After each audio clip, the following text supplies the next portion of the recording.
Sa totoo lang, I don't want to see that video.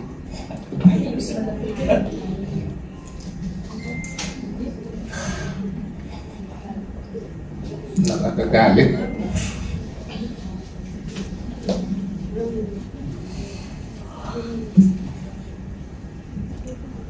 Not because of me, but because of Mayor Ruby. Some people were telling me bakit hindi ko raw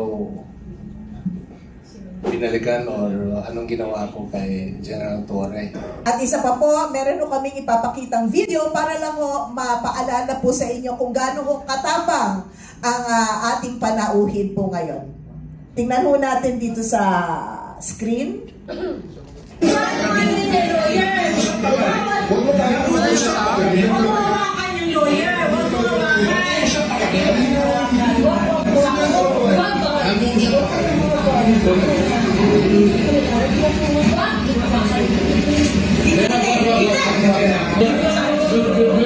Don't do it personal.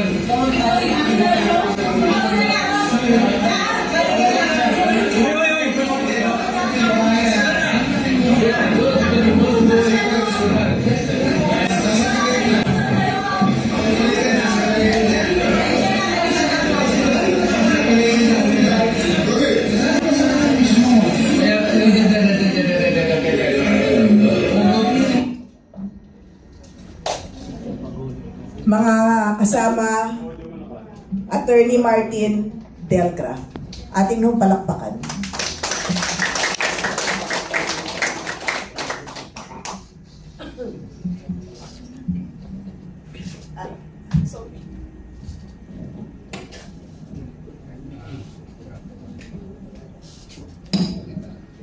Magandang hapon po.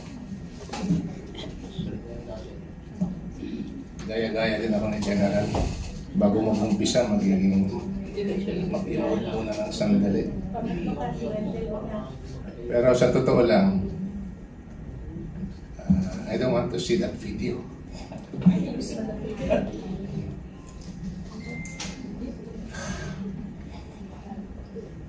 Nakakagalit.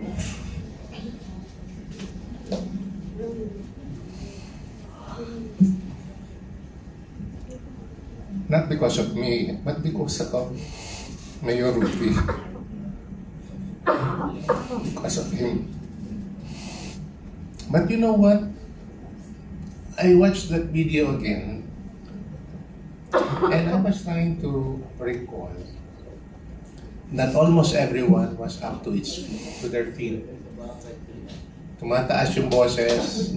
Makita mo na kung sino yung tumataas ng boses. Lahat na. Pati na ako siguro.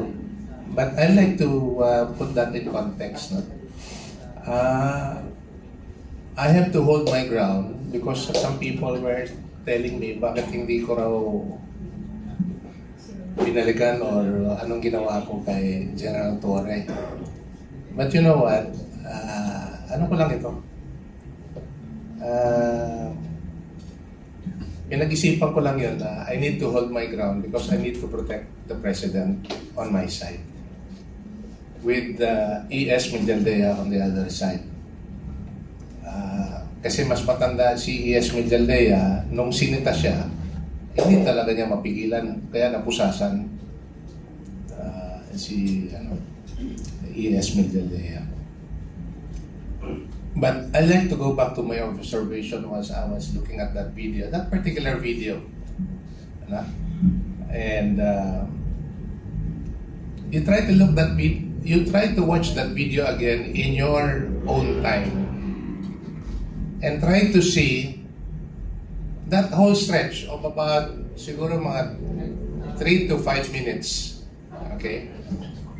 And then try to see who was the most calm in that video. Sino? Si Tatay. Si PRRD. Si Mayor Ruby. He was just there, sitting. Hinihila na ako. Nagagalit na si Kitty. Tumataas na yung boses ni Hanilet. Everyone was up to his feet. By the orders of General Torre, the police at the back were already about to gang up on us.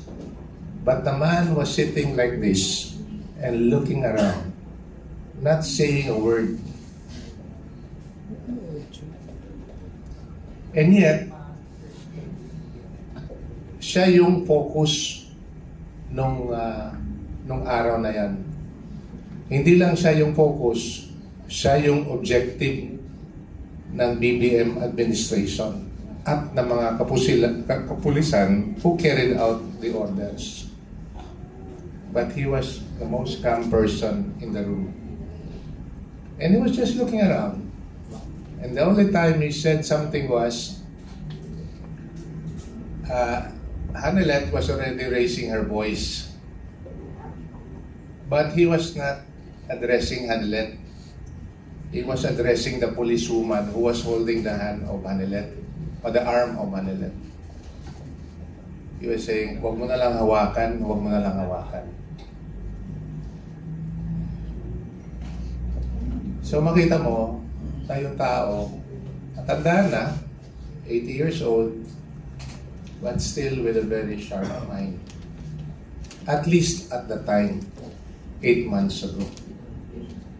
And when I heard the news that he has difficulty having to stand trial, and that really brought me down. Everyone. Not only my family, but everyone. And I hope and pray that God will grant him the grace of good health, sustain him psychologically, emotionally, as we go through this, as he goes through this with everyone of us praying for him, supporting him, rallying for him, and everything that we need to do to bring him home. I'd like to divert a little bit with Colonel having to say something about yung mga nasa AFP at saka PNP. And I would like to affirm, I can say this, I'd like to affirm that there's so much support in the organization. At manggagaling yan doon sa tao. In one of those conversations, I've seen the man up close and I've seen the man from a distance. Kung ano yung makita nyo, ano yung marinig nyo, ganun din siya pagkatabi mo siya. Walang plastikan, walang pagbabago. Okay? One time, he mentioned about not necessarily the exact words, but basically what he said was, yung trabaho ng isang tao, na yung trabaho niya ay magpakamatay sa bayan, saludo ako. And he was referring to the AFP, yung mga kasundaluhan at mga pulis.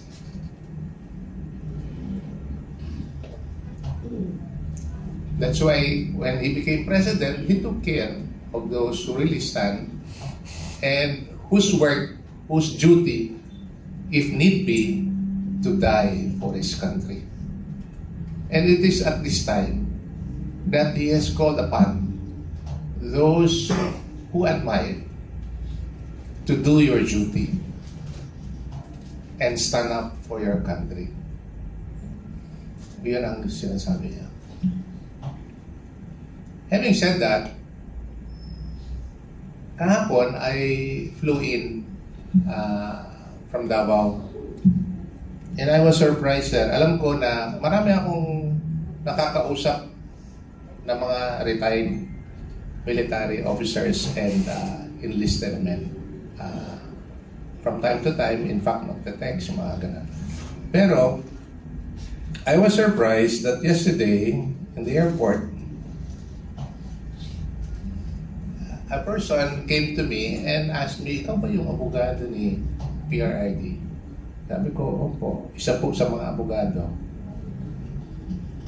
Gusto niya magpa-selfie, and I have to oblige. So, nagpa-selfie. And then, in return, I was just curious. I had to ask, sabi ko, ano po yung trabaho niyo, sir? Hindi ko na lang sasabihin ko ang pangalan, anong ranggo, sundalo po. no? At may ranggo. And sabi ko, okay lang po ba kayo? Okay lang po ba sa inyo, sir? Sabi niya, okay lang po. Kasi yung sentimento po ng mga kasamahan nila nasa kay PRRD. And to me, that is uplifting.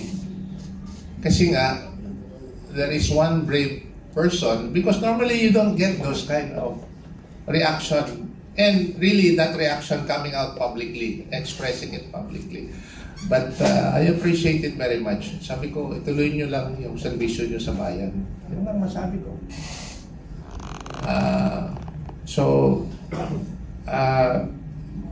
And bumalik sa isip ko yung sinabi ni PRRD.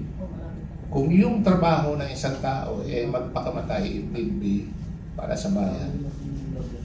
Saludo ako.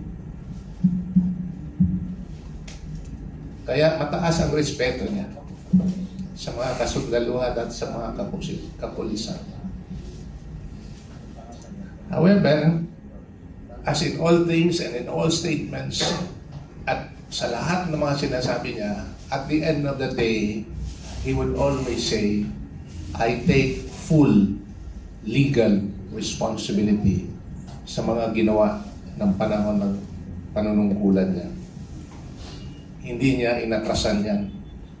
And that's the reason why he's there.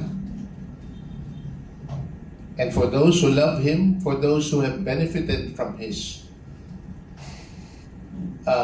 from the work that he has done in government, collectively, not singularly, but collectively, kasi hindi naman niya kaya yan pag walang suporta sa mga tao. Hindi talaga mangyayari.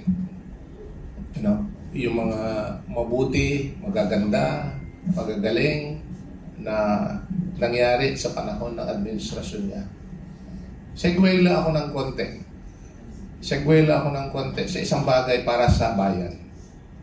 Hanggang ngayon, iniisip ko lang talaga kung merong isang proyekto na pwede mong i-accredit o credit sa administrasyong ito. Think of one project. Yung malalaki ha? Yung malalaki. Kahit nasaan kayo galing. Siyempre, yung project na alam natin, blew before our very face, before us, yung flood control. Yun ang problema. Pero think of a project na talagang napakinabangan or ginagawa na mapakinabangan ng taong bayan. Na ginawa, na iplano, o na nasimulan ng administrasyong ito. Kayo na po ang sumagot.